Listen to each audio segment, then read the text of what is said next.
Thanks, And Judge. keeping the heat on the Justice Department, Congressman Ron DeSantis joins me live next to explain what Congress is doing now that the DOJ has ignored its subpoena several weeks since then. Anyway, new details straight ahead.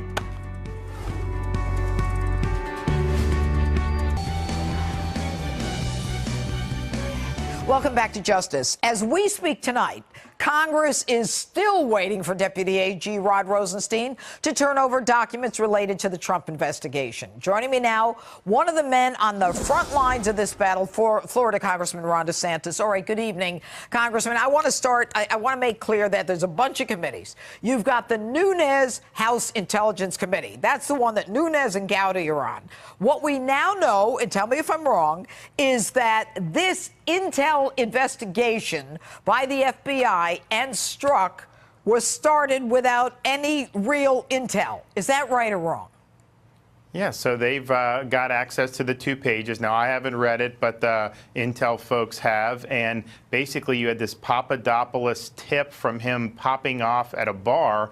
There was no credible intelligence on that 2-page document. And of course, this is Peter Strzok, the infamous FBI agent who said that we can't afford the risk of a Trump presidency. You need an insurance policy. He's the one that opened it based off the thinnest of reasons. Okay, so then let's move over to the House Judiciary that you're on. And you've been asking for about 1.2 million documents for, what, a year now?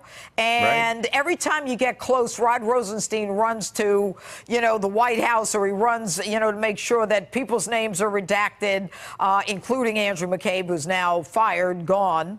And how many of those 1.2 million documents do you think you've got? Oh, I think it's maybe been a quarter of them under the agreement between the relevant chairman and Rosenstein. So I don't even know that we've received all of those yet, of just that small batch. All of the quarter that you're referencing. Yeah, there's a lot of them that are still out there. Do you want to tell me why your committee is so impotent? Well, I think what you have to do is when you set a deadline, the next day you need to send a contempt hearing for Rosenstein. And then if he doesn't turn over what you want, you hold him in contempt. And then if he remains... Not you, but it's not being done.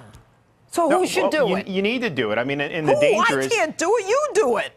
I support doing it, Judge. I'm not a chairman, so I can't call that myself. But I'm advocating for doing it, and I'm supporting people, you know, like Chairman Meadows, Subcommittee Chairman Meadows is pushing as well. We need to have consequences, because otherwise what they're going to do is they're going to trickle some out, they're going to stonewall, then trickle some out, and they're not actually going to do it. And another part of this are the redactions that they're doing. Yeah, a lot of these redactions are not really done to protect our national security. Oh, that's a bunch of They're more hogwash. being done to protect different bureaucrats in the FBI. They tried it with a federal judge, Ron, and the federal judge said, don't laugh at me, guys. You can't expect me to believe you have jurisdiction when you don't have proof of it. You go into a grand jury, you indict someone for something they did 11 years ago when you're investigating something that happened a year and a half ago.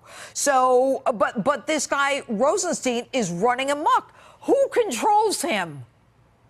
Well, I mean, ultimately, you know, I think Sessions should be in charge, Judge. If you look at the questions that they're trying to ask the president, very few of them have anything to do with the campaign. A lot of it was transition stuff in the early months of the Trump presidency. There's no reason Sessions should be recused. If anything, Rosenstein should be recused, because he's the one that wrote the memo saying you should fire Comey. Sessions. This guy doesn't have the chutzpah, whatever you want to call it, to get rid of Rosenstein. But here's the thing. Mark Meadows, he was on my show a few weeks ago. He started talking about, we're going to impeach Rosenstein unless we get this stuff. The next day, the Department of Justice calls and says, we're going to start moving this along. We got a new process. Well, you know what? You guys are having the wool pulled over your eyes. You ought to just impeach the guy and get it over with. You got a federal judge frustrated. The American public's frustrated. You're frustrated. And this guy's laughing at all of us because he scared the hell out of Jeff Sessions, who decided to recuse himself. He still doesn't know why. And Rosenstein has bungled this from the start. He shouldn't have appointed Mueller. Then when he did, he's let Mueller basically run wild. He's not imposed any discipline on this at all. And he seems to think that he is superior to Congress and even the president. That just arbitrary decisions at the Justice Department, he considers that to be the rule of law. That's not the rule of law. Did you hear what I said? I didn't. I said said he is superior to Congress and everyone else because he's not listening to anyone. Right. No, exactly. And that's why the accountability that you talked about with Meadows, with holding him in contempt, if you're not willing to do it, then he's going to keep doing what he's been doing. So let's bring accountability to him. I think what will happen is I think you get the documents very quickly. Appreciate everything you do, Congressman. Talk to your chair. Have a good evening. I will. I'll tell him the judge said we need to end this now. We need the documents. And I'll see you in Israel next week. Absolutely. Looking forward to it. But first, I want to join some dots for you tonight. The Mueller investigation, the media, Stormy Daniels, last weekend's White House Correspondents' Dinner, and Brexit. It's all connected, and here's how. Let's start with the real world. Good news on jobs, good news on household incomes, good news diplomatically with North Korea. A lot of good news. But the Sunday shows today on CNN and NBC, they were absolutely comically obsessed with who said what when over Stormy Daniels, the Mueller probe, and all the rest of it. The elitist media don't care about real issues and real policy because it doesn't affect them. They don't care about jobs and incomes because they're rich and comfortable. They don't care about education because their kids go to private schools or they live in such fancy neighborhoods that the public schools are practically private schools anyway. They don't care about the real world. They've never created a job or done anything useful. Their whole world is just words. The way they cover this president, they're not political reporters anymore. They're just TV critics. What did Trump say? What did you think about Rudy Giuliani's latest performance? Now, here's where it comes together with the White House Correspondents' Dinner last weekend. Peggy Noonan in the Wall Street Journal wrote something so powerful about Jake Tapper and Morning Joe and all the Trump-hating crew. Here she is. The dinner is elite journalists telling half of America, we hate you. It's as if they break out of their this just in face and say, you know how you think we don't share your values and respect your views? You know how you think that we're biased, self-infatuated twerps who think we're better than you? It's true. We do. Ha ha. As we saw today on the Sunday shows, the elitist media usually try to cover up their hatred of Trump and his supporters in high-minded pontificating about democratic norms and the rule of law. But that facade was blown apart this week. First by Judge Ellis on Friday when he showed that the real threat to democracy and the rule of law is the Mueller investigation itself. As the judge put it, you don't really care about Mr. Manafort. You really care about what information Mr. Manafort can give you to lead you to Mr. Trump and an impeachment. The American people feel pretty strongly about no one having unfettered power. Exactly. The ruling elite want unfettered power to get rid of the man they hate. They want to overturn the 2016 election. And now let's bring Stormy Daniels into the picture. Whatever happened in the past, the agenda now is very clear. Just listen to her lawyer. I do not think that the president will last through the balance of his term. I just don't. Now, we're going to find out if I'm right or wrong, but I think he's going to ultimately resign the presidency. Mr. Trump will not serve out his term. No way, no how. He will be forced to ultimately resign. I believe that ultimately he will be forced to resign due to information that is going to come to light in connection with our case, as well as the raids by the FBI. That's what it's about. Finally, let's connect Stormy Daniels and Brexit. Now, that's something I bet you never thought you'd hear in one sentence.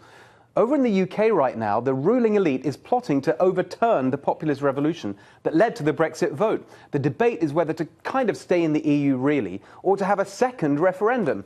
You know, because the people got it wrong the first time. Brexit, Stormy Daniels, the Mueller investigation, the White House Correspondents' Dinner, the elitist media. It is all one extremely ugly picture. The ruling elite saying to you, the people, how dare you try and take power away from us? We're not going to stand for that. We are witnessing a counter-revolution by elitists everywhere. And for the sake of democracy and the rule of law, it must be confronted and defeated. I'd love to know what you think of that. Please follow us at Steve Hilton X and at NextRevFNC. Congressman Ron DeSantis still on deck tonight. But next, I want to get more to the heart of the legal issues surrounding the Mueller investigation and the president. As the mayor said, Victoria Tensing standing by with inside information you need to hear. Justice, back in a moment.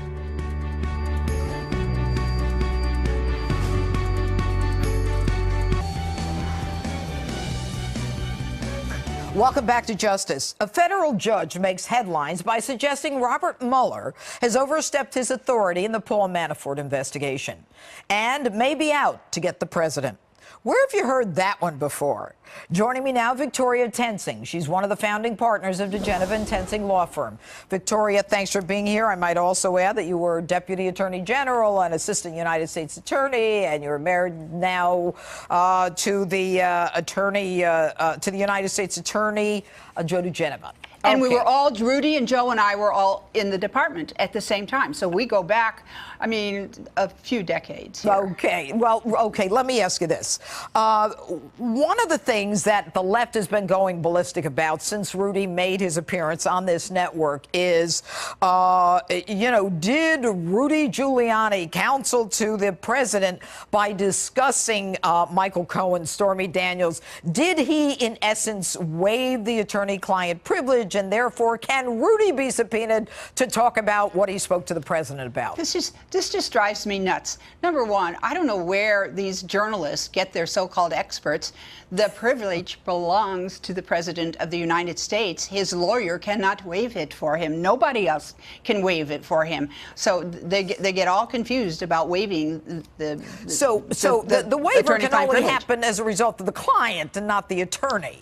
That's right. Well, but this is what happens. The media, anything the president does or anyone connected with the president, I know, Joe and I know, we've been there, they start figuring out some way to criticize him.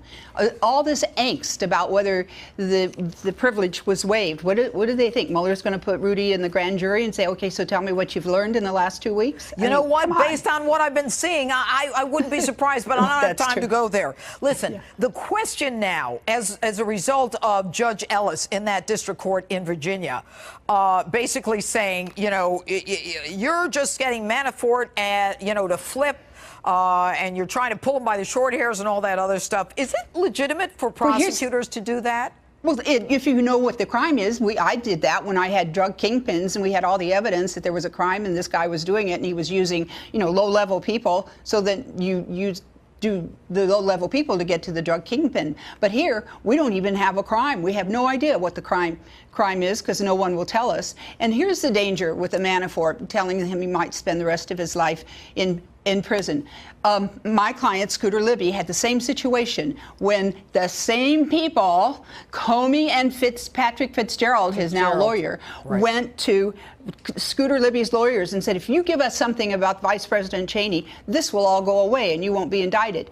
Well, Scooter Libby is a strong man and an honest man, but not everybody is that strong, and they're looking at spending the rest of their life in prison, and they can do what Alan Dershowitz talks about, composing rather than singing what the real facts are. It's very, very dangerous in this situation. Let me ask you, let's get right to the, to the central issue here. Can the president even be indicted? He cannot. Under two separate opinions, one in 1973 after Nixon, written by a Republican Justice Department, and in 2000 written by a Democratic Justice Department.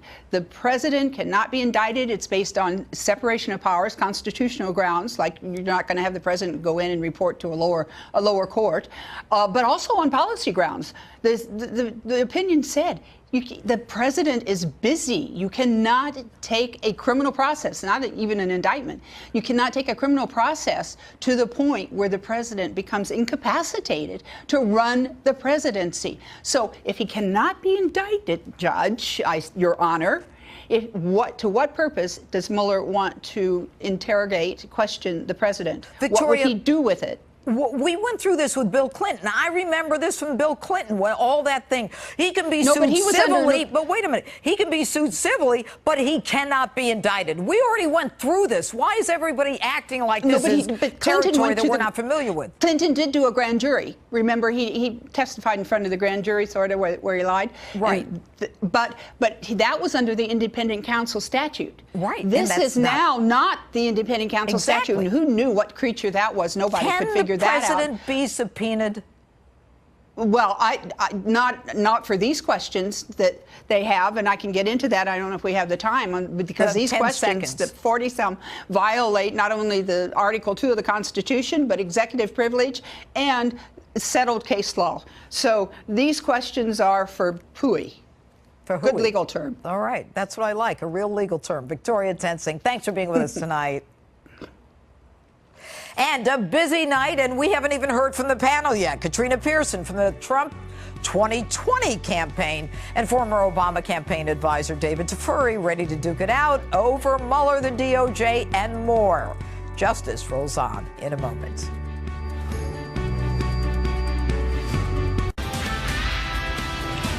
Live from America's News headquarters, I'm Marianne Rafferty. President Trump pushing the benefits of his tax reform plan in Cleveland, Ohio today at a business roundtable event. The president touched on a number of other topics as well, from immigration and border security to the simmering trade dispute with China. He also announced that a date and location has been set for his upcoming meeting with North Korean leader Kim Jong-un, but he didn't share any details. And 5 miners are missing in Poland after a quake hit near a coal mine in the southern part of that country. 4 people were able to leave the mine when the quake hit, and 2 others were rescued. But the remaining 5 could be half a mile underground. Dozens of rescuers are on the scene, but rubble-filled tunnels and dangerous methane levels are delaying rescue efforts. I'm Marianne Rafferty. Now back to Justice with Judge Jeanine.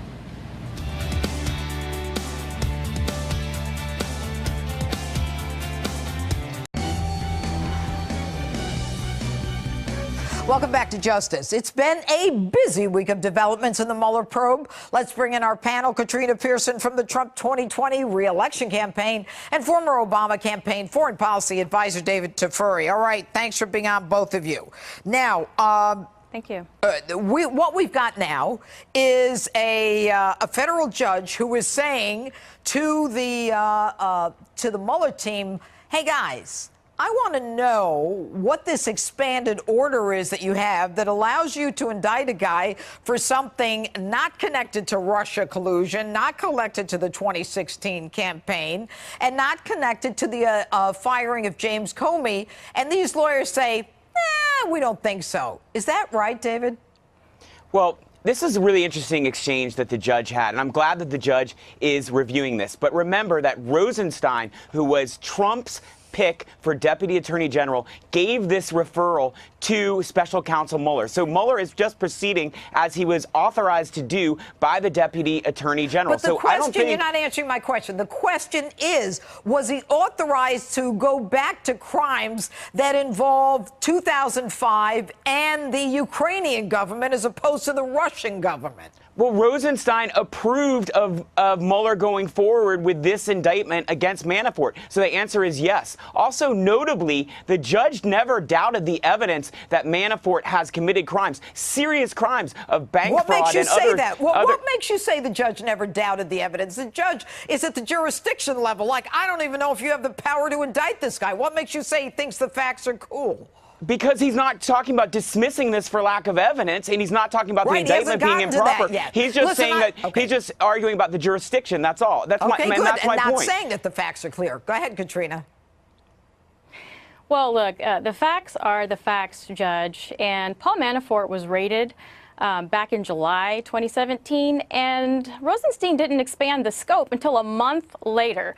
So the judge is absolutely right to question whether or not that this fell within the scope of the special counsel. And look, it's a great day in America what you're saying, when Katrina, not even the Clinton News Network can find a way to impugn the president over this. Rosenstein backtracked and filled in, indicted a guy, and then decided what he was going to do was give himself the authority to indict him a month later. Is that what you're saying? Well, I think that's what the judge was essentially saying. He called them, he said they were lying about the intent here. And he basically just stated the obvious, Judge. The judge knows what everybody else knows, including Democrats, and that is that this Manafort case has nothing to do with Paul Manafort. It has nothing to do with the 2016 campaign, and it has nothing to do with Russia collusion. This is simply a bunch of rogue agents who have installed this admitted insurance policy to subvert the duly elected president of the United States, Donald J. Trump. Otherwise, this is called a silent coup. And to use the president's terms, this is nothing but a witch hunt. Okay. But David, to respond to that, do you think that irrespective of the jurisdiction, that the evidence is there to convict? I think the evidence, if you read the indictment, is overwhelming. I'm sure you've read the indictment, Judge Jeanine. There is substantial evidence of bank fraud by Manafort going back many years. He has sketchy contacts with pro-Russian officials in Ukraine. He was undermining U.S. policy, undermining Ukrainian policy, and receiving tons of money illegally and hiding that money and hiding that money in offshore bank accounts. He also has foreign agent registration Act violations. So there are substantial, significant crimes that he's accused of. David, listen to me. I want you to listen to me. I will. Bob Mueller is nothing more than a lawyer who's got access to a grand jury because he has the authority to investigate Russian collusion. He doesn't have access to a grand jury because he doesn't like Donald Trump. Where's the Russia collusion? He is investigating the Russian interference in our election and related crimes. Now, Manafort may very well have been involved in collusion, and we know from this indictment he has substantial contacts with sketchy pro-Russian officials in Ukraine and with Russian officials. Sketchy because they say he is, but they don't indict him for being sketchy. He's sketchy because they wired him $13 million secretly off the books, and he put it in offshore accounts. You don't think that's sketchy? Carter Page, the guy's walking around free right now. Go ahead, Katrina. He's sketchy too. And he probably will be indicted as well. Absolutely malicious prosecution of the political opposition. These are people who do not like President Trump, and they're trying to take down everyone around him, hoping they catch him in the crossfires. The good news is, unfortunately for the left, is that, yeah, you may be able to destroy a man's character, hurt his family, and even take away his livelihood in the court of public opinion. But in fact, when you try to take away a man's freedom in this country, you have a right to due process. And this judge is getting to the bottom of it. Well, you know what? We'll see what this judge does. What do you think the judge is going to do, David? Quickly. I have 10 seconds with you. I think the judge in the D.C. action is going to let it go forward. That's Judge Amy Berman Jackson. The judge in the Virginia action, I'm not sure. I think it will go forward. I think Manafort will be prosecuted in D.C. and possibly in Virginia. Okay. And I think Katrina, Manafort's deputy Gates, has already pled guilty.